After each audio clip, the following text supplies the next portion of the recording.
السلام علیکم ښه راغلاست. نن زموږ ګرامري موضوع ده present continuous tense او past continuous tense ترمنځ توپیر او هم مثالونه یې.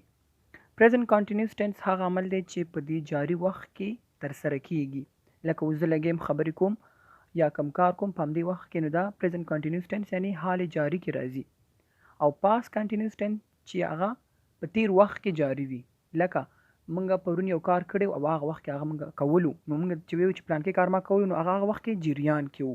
نو راځي دلته مثالونه او فرق به ووایو او څنګه تبدیلو. I am playing cricket. I am playing cricket. زه کرکټ کوم. ځکه د کرکټ مثالونه ورکوم چې زیاتره مینوال د کرکټ دي، نو زه چې په واضح ډول باندې پوه شي. I am playing cricket. زه کرکټ کوم.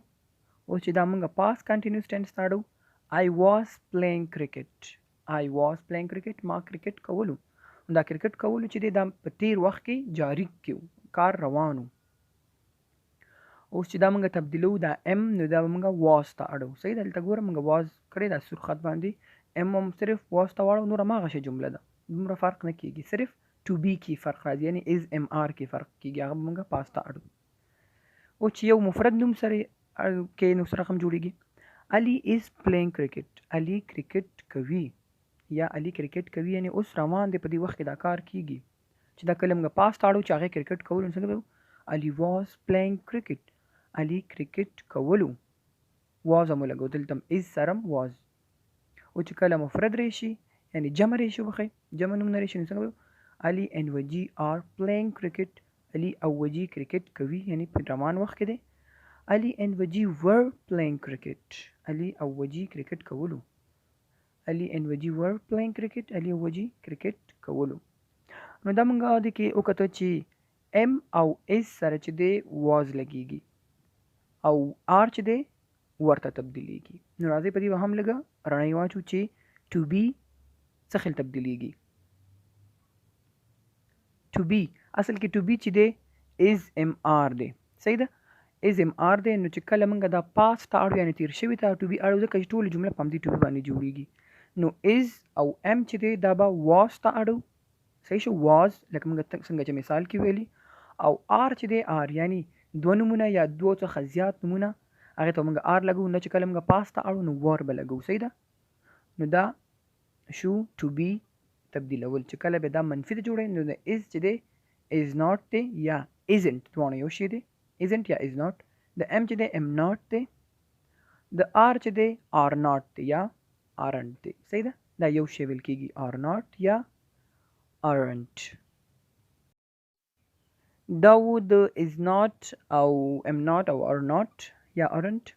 اوس به د was were منفي رقم وي. was not دا و نو پوه شو چې منفي جمله ده.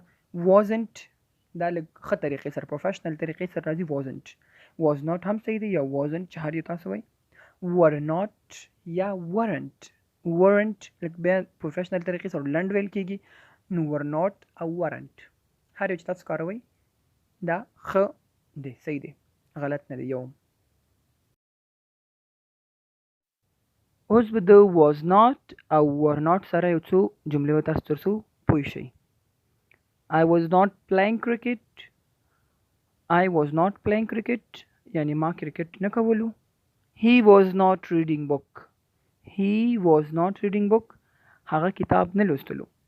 نو دلته was not سره چې څنګه موږ ویلي wasn't راځي. I wasn't playing cricket. He wasn't reading book. Ali and Waji were not running. Ali او وجي منډې نه وهلې. They were not talking. They were not talking دوی خبرې نه کولې.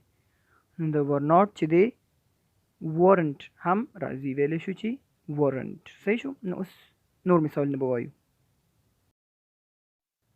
اوس به دلته موږ یو څو نور مثالونه ووایو تر څو په ښه ډول پوه شو.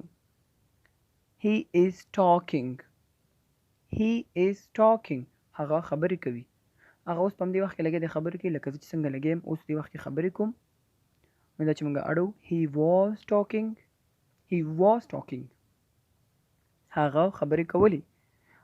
هغه وخت کې یعنې خبرې کولې. او دا موږ اس څه شو کو was تبدیل کو. نو دومره ډېر دغه پکې نه دی، د دې ډېر زیات یو شی دی دا present continuous tense او past continuous tense. صرف to be کې لکه څنګه چې موږ ویل to be کې فرق راځي نور جمله امقه شی راځي we are going to park موږ پارک ل روان یو دا موږ اړو we were going to park موږ پارک ل روان وو دا هغه وخت کې روان عملو کېدلو په تیر وخت کې نو ما څنګه ویل چې نور جمله ماغه شي صرف to be ته به فرق ورکول کیږي لکه Sarah is working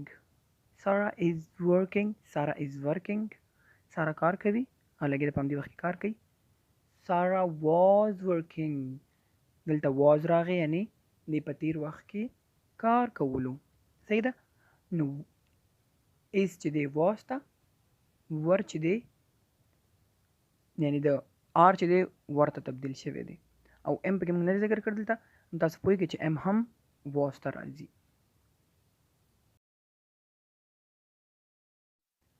اوس دلته موږ یو څو مثالونه صرف د past continuous tense وایو present continuous tense والا ورسره نه وایو تاسو کوشش وکړئ چې دا تاسو present continuous tense ته واړوئ صحیح ده په کمنټ کې لاندې ماته ولیکئ چې زه وګورم تاسو څه رقم دا اړوئ نو زه به تاسو سره د جملې تکرار کړم they were running هغوی منډې وهلې یعنی they were running he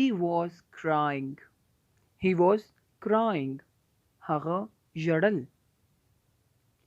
وجی was reading book وجی کتاب لوستلو we were cleaning